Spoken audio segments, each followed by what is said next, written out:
Well, you spoke several times before about ideological subversion. That is a phrase that I'm afraid some Americans don't fully understand.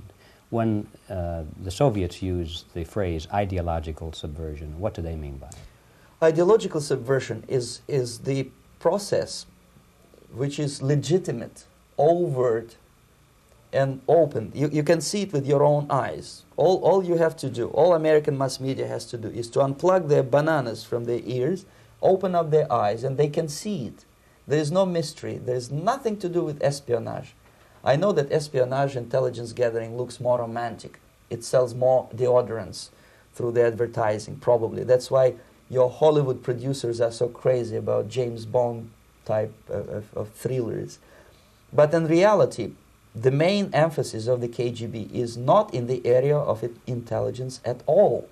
According to my opinion and opinion of many defectors of my caliber, only about 15% of time, money, and manpower is spent on espionage as such. The other 85% is a slow process which we call either ideological subversion or active measures, активные мероприятия in the language of the KGB, or psychological warfare.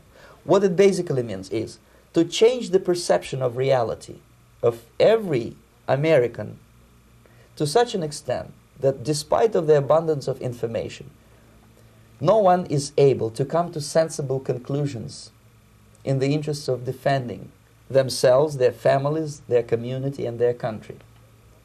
It's a great brainwashing process which goes very slow, and it's divided in 4 basic stages. The first one being demoralization. It takes from 15 to 20 years to demoralize a nation. Why that many years?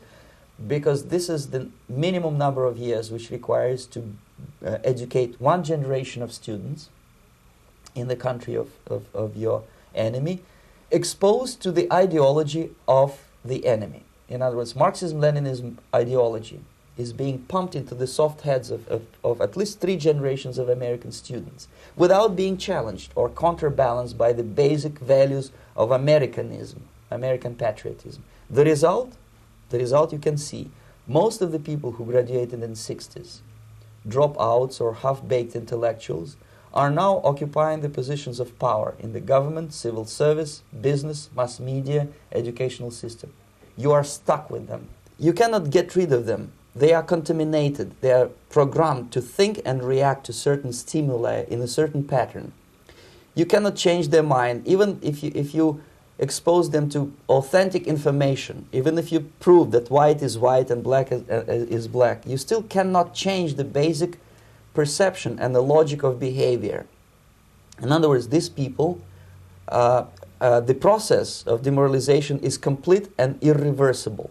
To get rid society of these people, you need another 20 or 15 years to educate a new generation of patriotically minded and common sense people who would be acting in favor and in the interests of United States society. And yet these people who've been programmed and, as you say, in place and Yes. who are favorable to an opening with the Soviet concept, these are the very people who would be marked for extermination in this country? Most of them, yes. Simply because the psychological shock when they will see in future what the beautiful society of equality and social justice means in practice, obviously they will revolt. They will be very unhappy, frustrated people, and the Marxist-Leninist regime does not tolerate these people. They will join the links of dissenters, dissidents. Unlike in present United States, there will be no place for dissent in future Marxist-Leninist America. Here you can get popular like Daniel Ellsberg and filthy rich like Jane Fonda for being dissident, for criticizing your Pentagon. In future, these people will be simply squashed like cockroaches. Nobody is going to pay them nothing for their beautiful, noble ideas of equality. This they don't understand, and it will be a greatest shock for them, of course. The demoralization process in the United States is basically completed already.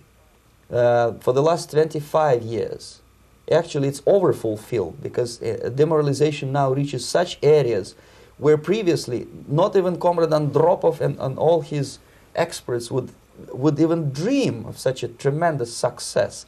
Most of it is done by Americans to Americans, thanks to lack of moral standards. As I mentioned before, exposure to true information does not matter anymore. A person who was demoralized is unable to assess true information. The facts tell nothing to him. Even if I shower him with information, with authentic proof, with documents, with pictures, even if I take him by force to the Soviet Union and show him concentration camp, he will refuse to believe it until he is going to receive a kick in his fat bottom. When a military boot crashes his balls, then he will understand, but not before that. That's the tragic of the situation of demoralization. So basically America is stuck with demoralization, and unless